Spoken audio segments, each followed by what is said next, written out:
comment combattre la perte de vitalité? Les ennemis intérieurs. Toute personne réfléchie qui s'est penchée le moindrement sur cette question sait que les médecins ont raison lorsqu'ils nous disent que le ressentiment, la haine, la rancune, la malveillance, la jalousie, l'esprit vindicatif sont autant d'attitudes génératrices de maladies. Laissez-vous aller à un accès de colère et constatez par vous-même cette sensation de malaise qui vous noue l'estomac.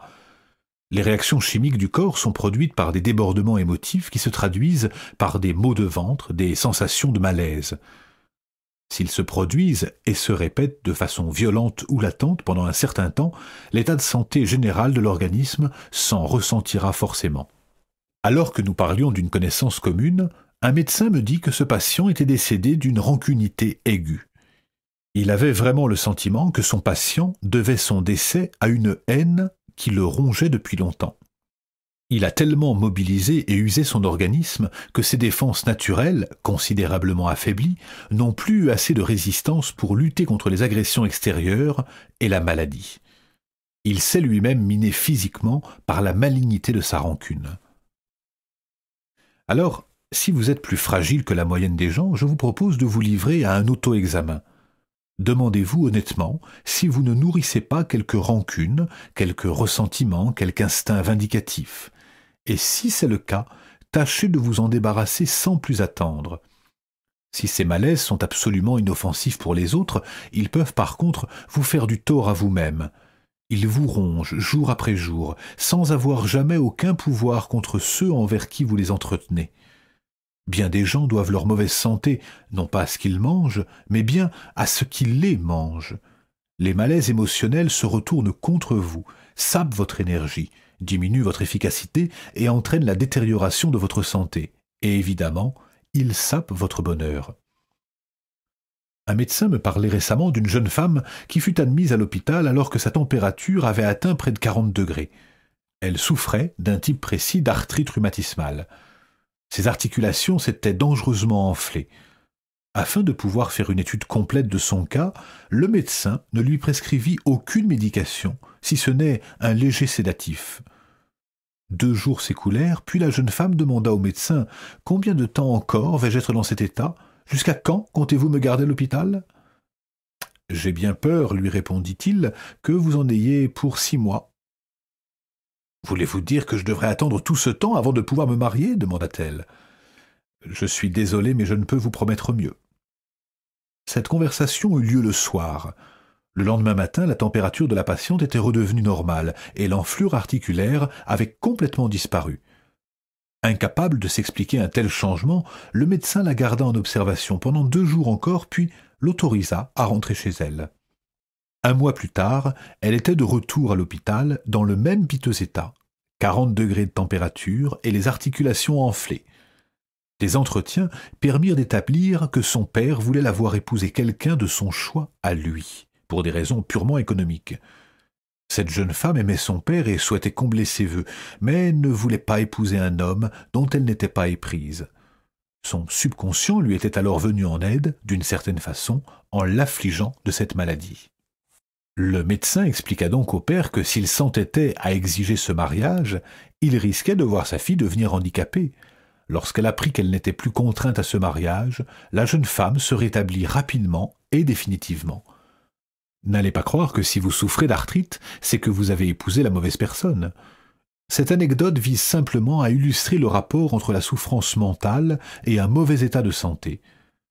C'est avec intérêt que j'ai lu les propos d'un psychologue qui affirmait que les bébés peuvent attraper les peurs et les haines de leurs parents bien plus rapidement qu'ils n'attrapent la rougeole ou toute autre maladie infectieuse. Le virus de la peur peut se creuser une niche dans les profondeurs du subconscient et y demeurer à jamais. Mais heureusement, ajoute le psychologue, les bébés peuvent aussi attraper les virus de l'amour, de la bonté et de la foi et grandir pour devenir des enfants, puis des adultes normaux et sains. Les émotions causent des maladies. Dans un article du Ladies' Home Journal, Constance G. Foster cite le docteur Edward Weiss de la faculté de médecine de la Temple University, qui, s'adressant au Collège des médecins des États-Unis, déclarait que les victimes de maux et de douleurs chroniques aux articulations et aux muscles pouvaient bien être des gens qui nourrissent une rancune latente envers un de leurs proches. Il ajoutait que la plupart du temps, les personnes ignoraient totalement qu'elles puissent entretenir de tels sentiments. Afin de dissiper tout malentendu, poursuivit-il, il est nécessaire de comprendre que les émotions et les sentiments sont absolument aussi réels que les microbes et les virus et qu'ils n'en sont pas moins redoutables. La douleur et les souffrances qui résultent de maladies dont l'origine est d'ordre émotionnel ne sont pas plus imaginaires que celles qui sont attribuables à des virus ou à des bactéries. Dans aucun des deux cas, le patient n'est responsable de la progression de sa maladie.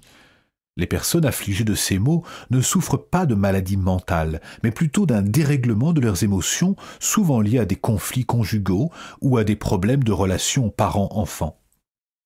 Étant donné que l'irritation, la colère, la haine et le ressentiment sont de très puissants agents pathogènes, quel est donc leur antidote ? Il consiste évidemment à adopter une attitude d'esprit faite de bonne volonté, de pardon, de foi et d'amour. Il faut également parvenir à être stoïque et inébranlable. Comment donc accéder à tout cela ? Nous avons établi une liste de suggestions pratiques que nous vous soumettons.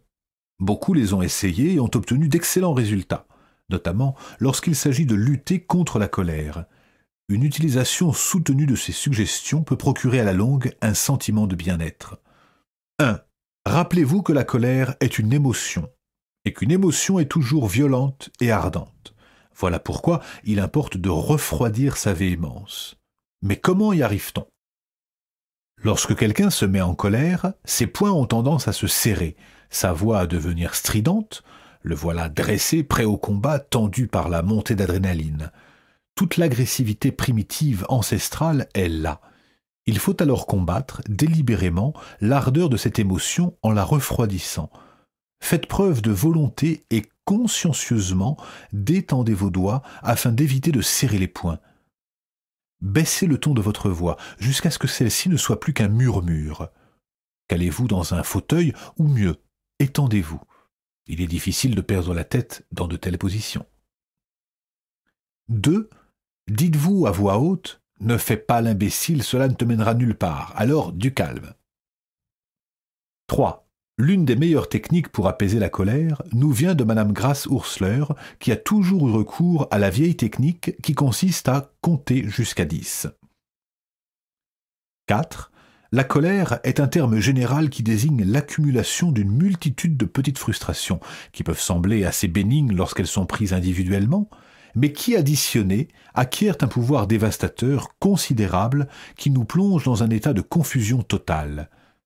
Par conséquent, pourquoi ne pas dresser la liste de tous ces petits conflits irritants ? Peu importe qu'ils semblent de prime abord insignifiants ou sans conséquence, dressez-en la liste.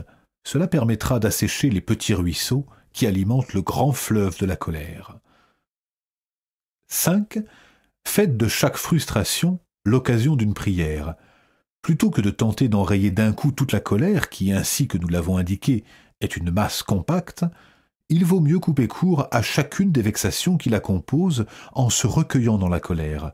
Vous réduirez ainsi le pouvoir cumulatif de la colère qui deviendra alors maîtrisable. 5. Faites de chaque frustration l'occasion d'une prière. Plutôt que de tenter d'enrayer d'un coup toute la colère, qui, ainsi que nous l'avons indiqué, est une masse compacte, il vaut mieux couper court à chacune des vexations qui la composent en se recueillant dans la prière. Vous réduirez ainsi le pouvoir cumulatif de la colère, qui deviendra alors maîtrisable. 6. Exercez-vous à vous dire, lorsque vous sentez naître en vous la colère, « Est-ce que ça vaut vraiment la peine de me mettre dans des états pareils ?